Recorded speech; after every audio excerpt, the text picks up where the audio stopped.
Sir 10th class paper correction పోయినారు కదా ఎట్టా అయినారు సార్ పిల్లకాయలు? కథలెన్నో రాశారు, కవితల్ని రాశారు, కట్టప్ప బాహుబలి యుద్ధాలు రాశారు పేపర్లో, బుక్కులెట్టు పేపర్లో. వేల వేల ఫీజులేల లోన చూస్తే ఏమి రాయాల, ఫెయిలు చేసే మనసు రాల. అరెరే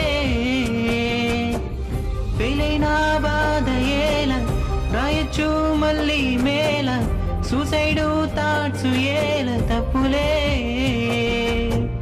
కళ్ళు 2 పుస్తకాలు మాత్రమే చూస్తే చాలు, మంచి మంచి మార్కులెన్ను పొందవచ్చులే. చదువులేని గొప్ప వాళ్ళు చేశారులే ఎంతో మేలు, వాళ్ళలా బ్రతికితే మీరు సూపర్ హీరోలే.